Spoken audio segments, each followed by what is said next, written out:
하루 10분 디지털 경제 뉴스 디지털투데이 데일리픽입니다. 비트코인 가격이 7월 21일 이후 10일 연속으로 상승세를 보이며 장중 한때 42,000달러를 넘어섰습니다. 바이낸스에 따르면 7월 21일 32,000달러 수준에서 거래되던 비트코인이 7월 31일 한때 42,435달러까지 상승했습니다. 업비트에 따르면 국내에서도 비트코인 가격은 7월 21일 약 3,500만원에서 계속 상승해 7월 31일 4,876만원을 기록했고 8월 1일 10시 기준으로 4,800만원 수준을 유지하고 있습니다. 다른 가상자산들 역시 상승세를 타고 있습니다. 7월 20일 1,700에서 1,800달러 수준에서 거래되던 이더리움이 7월 31일 2,500달러를 넘어섰습니다. 외신들은 비트코인 가격이 10일 연속 상승한 것이 2013년 이후 최장 기록이라고 전했습니다. 비트코인은 지난 4월 중순 65,000달러에 근접하며 역대 최고치를 기록했지만 중국의 비트코인 채굴업자 단속, 테슬라의 비트코인 결제 중단 등의 영향으로 가격이 급락해 3만 달러 선에서 거래됐습니다. 데이터를 암호화한 후 돈을 요구하는 랜섬웨어가 기승을 부리는 가운데 랜섬웨어의 정보 유출과 디도스 공격을 결합한 3단 콤보 공격까지 진화한 것으로 나타났습니다. 한국인터넷진흥원은 랜섬웨어가 해외, 국내에 구분 없이 다수 발생하고 있다고 설명했습니다. 인터넷진흥원에 신고된 랜섬웨어 피해 건수는 2019년 39건에서 2020년 127건으로 3배 이상 증가했습니다. 올해 상반기에만 78건이 신고됐습니다. 서비스형 랜섬웨어도 나타나고 있습니다. 범죄자가 해커에게 비용을 지급하고 랜섬웨어 공격을 의뢰하면 해커가 공격을 하고 수익을 둘이 배분하는 구조입니다. 가상자산을 이용해서 수익금을 분배합니다. 인터넷진흥원은 랜섬웨어 해커들의 요구에 따라 돈을 지불하는 것이 더 큰 문제를 야기할 수 있어 그렇게 해서는 안 된다고 강조했습니다. 또 랜섬웨어 발생 시 단순히 백업 데이터로 복구하는 것만으로 부족하고 재발 방지를 위한 분석이 필요하다고 덧붙였습니다.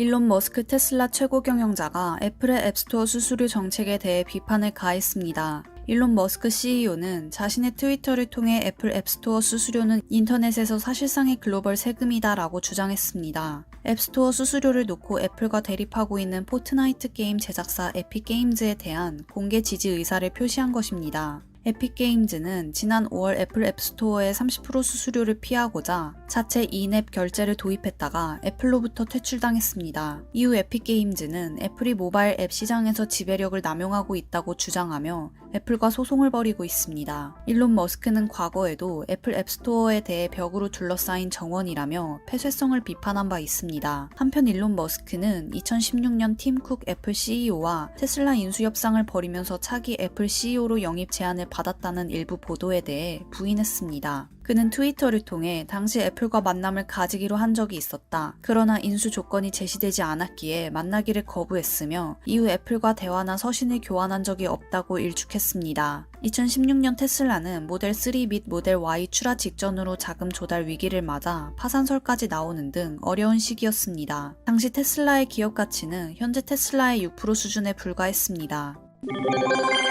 기업 회생 절차를 밟고 있는 쌍용차의 인수전이 국내 중견그룹인 SM그룹의 참전으로 새롭게 달아오르고 있습니다. 쌍용차 인수전은 기존 유력 투자자였던 HAAH 오토모티브의 새 법인인 카디널 원 모터스와 국내 전기버스 전문업체 에디슨 모터스의 2파전이 유력했습니다. 그러나 최근 인수합병의 달인 SM그룹이 깜짝 등판하면서 판도가 확 바뀌었습니다. 여기에 전기 스쿠터 업체 K-팝 모터스 등도 인수 의향서를 제출한 상태입니다. 당초 예상과 달리 쌍용차 인수전이 뜨거워진 가운데 이제는 인수 후보자들의 실제 자금 동원력이 향후 인수전의 향방을 가를 것으로 보입니다. 다만 인수 후보들의 1조 원대 자금 동원력에는 여전히 의문이 제기돼 실제 매각 성사 여부는 여전히 안개 속입니다. 쌍용차의 실제 인수 금액은 약 1조 원으로 추정됩니다. 쌍용차는 내부적으로 9월 말에 우선 협상 대상자를 선정하고 10월 말 가격 협상을 벌인다는 계획입니다. 현대자동차가 6월까지 출고된 5,700대의 아이오닉5 구매 고객 데이터 분석 자료를 공개했습니다. 현대자동차는 아이오닉5를 선택한 고객들이 50대 31.1%, 40대 27.6%, 60대 이상 20.6% 순으로 많았고 남성 비율은 75%로 높았다고 설명했습니다. 이는 기존 자동차 주요 소비층 비율과 크게 다르지 않으며 내연기관차에 익숙했던 고객들이 아이오닉5를 선택한 것으로 해석됩니다. 지역별 구매 비중을 살펴보면 서울과 수도권, 부산, 대구, 울산 등 전기차 충전 인프라가 안정된 곳을 중심으로 아이오닉5 고객이 많은 것으로 나타났습니다. 수도권에는 29,000여 개, 경상, 부산, 대구, 울산에는 19,000여 개의 전기차 충전소가 구축돼 있습니다. 은행연합회, 금융투자협회, 생명보험협회 등 금융권 55개사는 금융위원회와 금융감독원 후원하에 금융권 공동 채용 박람회를 개최합니다. 시기는 9월 8일에서 9일 이틀간으로 비대면 온라인 방식으로 진행합니다. 금융권 상시 채용 정보 플랫폼으로 전환된 채용 박람회 홈페이지에서는 금융권 취업 백서, 인공지능, 인적성 검사 등 무료 취업 콘텐츠를 제공합니다. 이미 온라인 채용 설명회, 취업 선배 토크 콘서트 등 영상 콘텐츠는 한 달 만에 누적 조회수 10만 건을 돌파했습니다. NH농협은행, 신한은행, 우리은행, 하나은행, IBK 기업은행, KB국민은행은 9월 8, 9일 이틀간 비대면 면접을 실시할 예정이며 우수 면접자에 대해서는 향후 공채 시 1차 서류 전형 면제 혜택이 주어질 예정입니다. 비대면 면접 신청은 8월 2일부터 10일까지이며 채용 상담 신청은 이달 16일부터 24일까지 채용 박람회 홈페이지를 통해 신청할 수 있습니다.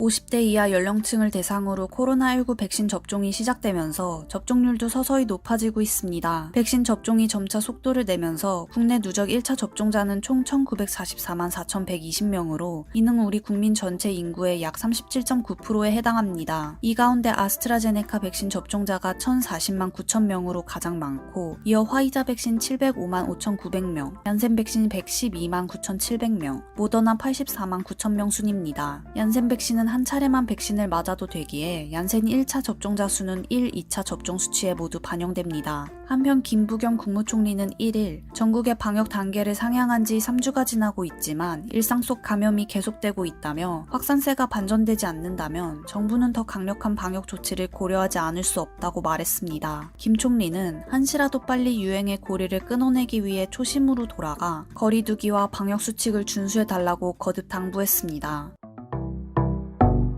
행복한 하루 디지털투데이였습니다.